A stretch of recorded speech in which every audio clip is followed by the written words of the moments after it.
he was a sorcerer. And he was what is known today as a trickster god. Trickster gods didn't do magic tricks. The trickster gods pulled tricks on people that forced them to do something.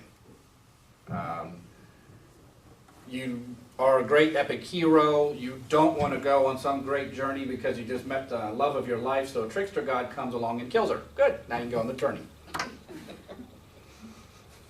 Aren't they pleasant? Or she's just been kidnapped and now you have to go on the journey. Now, if you've ever had some incident in your life where you know you really should go do something and you really don't want to go do it, and you keep putting it off and you keep putting it off, and then some massive, horrible thing happens and now you're forced to have to go do it, that was the trickster god. It's kind of like the ancient people believed that the gods would sit around giving you little nudges, little hints, little pushes. Come on, you can do it. Come on, let's do it! That was the trickster. And Easter's servant was the trickster. He was a hawk, and he had a name. It was Merlin. We know him from the Arthurian legends. And really, if you read any of the really old Arthur stories, King Arthur stories, the things that Merlin did, he's a trickster god. But Merlin was getting out of control. His pushes to cause things to happen were getting nastier and nastier and meaner. And sometimes he was doing horrible things to people just for the fun of it, really. And all the people got together and they prayed to Easter and they said, please, you've got to do something about Merlin. And she thought, okay, I'm going to make him part of the resurrection, of her resurrection. Every year she dies, and every year she would be contained in her seeds. They would take her body and hold it and wait to plant that for the resurrection. But Easter, especially in Europe, started doing something a bit unique, a bit different. They developed the idea that you would take an egg, and just before you plant the fields with her body, you roll the egg across there. What she would do is, before she died, she would take and put her blessing inside those eggs. And then she would hide the eggs. But she's dead now. How does she get the eggs to the people? So when they prayed to her and said, you got to do something about this Merlin, she said, I know what to do. I know exactly what to do. Merlin will deliver the eggs.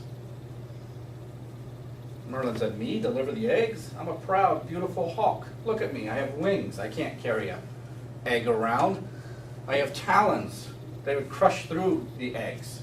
I have a long beak and a proud feather crest. I can't deliver eggs. She said, you're right. His feathers fell away, and fur appeared where it was. His proud crest disappeared, and in its place,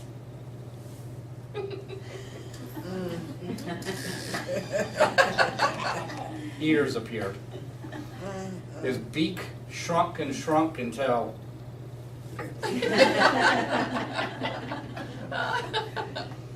then he got big floppy feet so he wouldn't crush the eggs, and smaller feet so he could push them into place. And because she had to do something with his proud tail,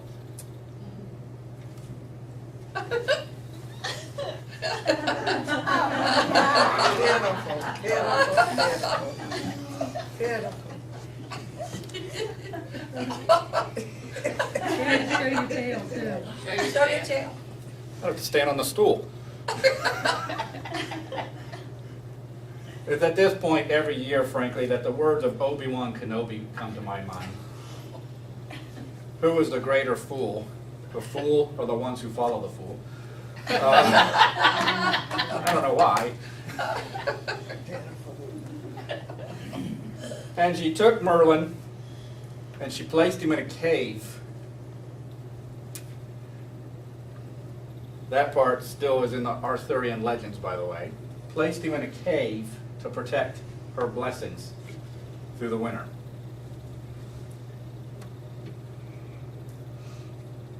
And in the spring, on Easter's day, Easter's rabbit hops out from the cave, delivering eggs that the people would find and roll across the fields, thus delivering Easter's blessings to the field so that she would resurrect.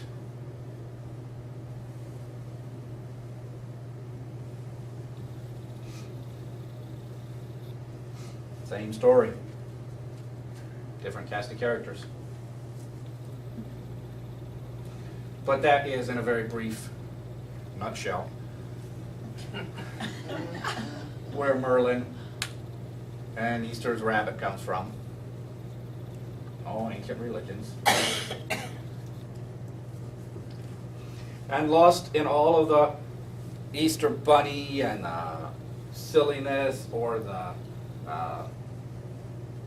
an awful lot of people want to reenact the execution, the sacrifice, and all of the hoopla and all of this stuff that goes with it all, and all of the pageantry. What is lost in all of it is the simple lesson.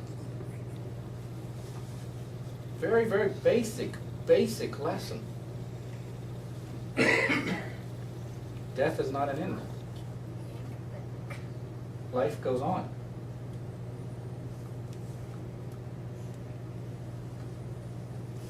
Even where you don't see life happening, it's happening. That was a part of the Merlin story. Winter was often seen as a time when the land has died.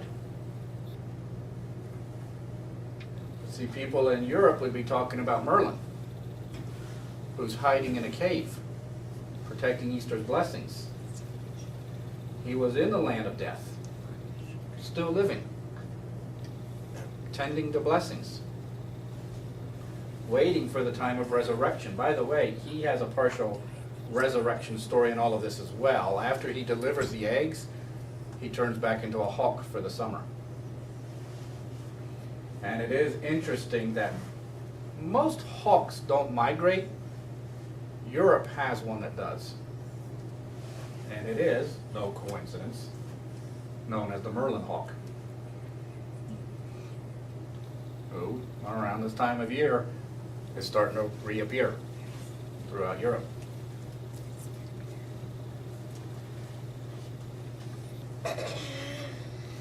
But that is the main point of the story. That is what they were trying to get across to everybody. That is what was so important. That life goes on. Death is not an ending. And one of the important parts of this story that completely gets lost in the fact when you make it about Jesus is that they try to make Jesus out to be special and unique and the only one it ever happened to. He wasn't even the only person to ever be crucified. The Romans crucified tens of thousands of people. He was one of, what, 4 at that time.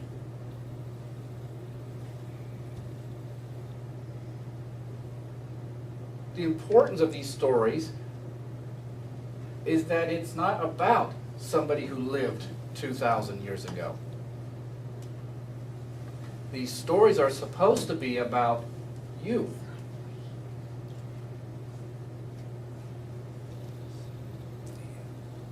You are the one whose life goes on. You are the one who will resurrect.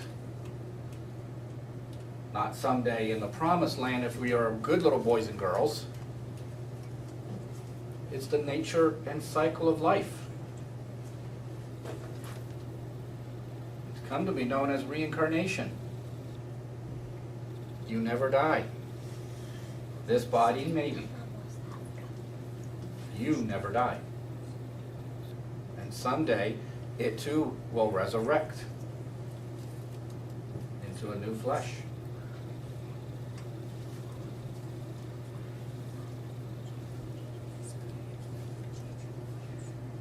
The salvation that most of these religions talked about was pretty frank and fairly literal. They got crops which fed their family. That saves them from starving to death.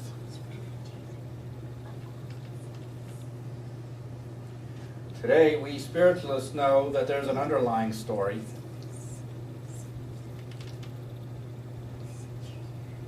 And in all of that life, we will grow, and we will learn, and we will gain understanding. Salvation does not come through anybody's blood.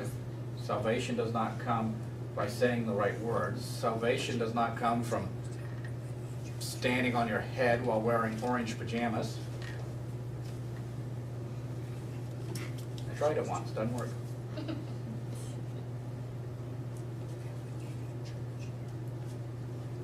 It comes from growing and gaining wisdom and learning to be better.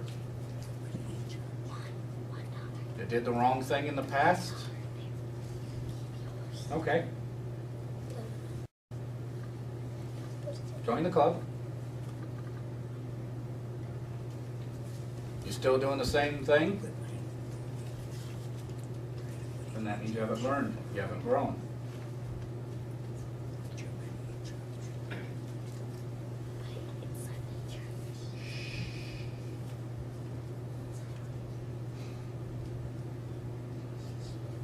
That is what the salvation is supposed to be about. That you have life eternal, and you shall always grow, and you shall always learn, and you have the chance to correct things, to learn, to be smarter, to be wiser. I'm going to separate you three in a second.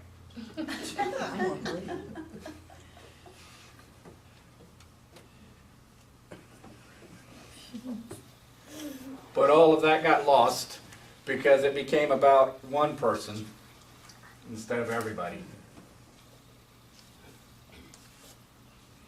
Even in all of this today, it's still lost.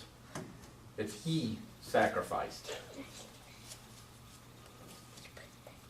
Not that the people were involved, that the people wanted it, that the people worked at it, that the people strove for it, that the people had worked all their lives to achieve something. It's all about somebody else.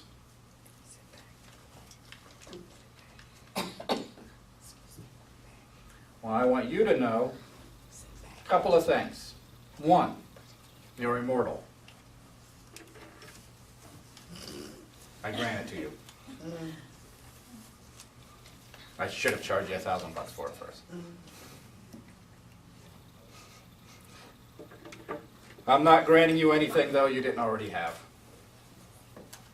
Two, life goes on, here and on the other side.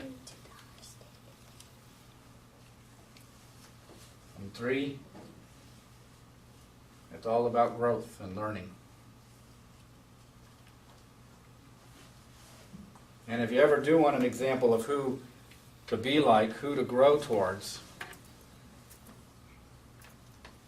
no, it's not me.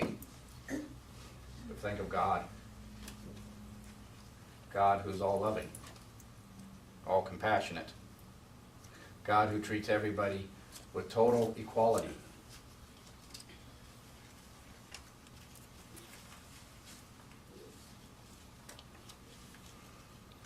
That's the one to look up to.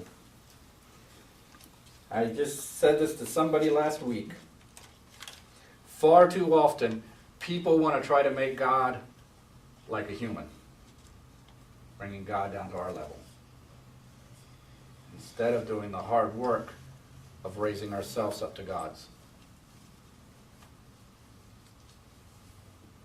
That's what we should be doing.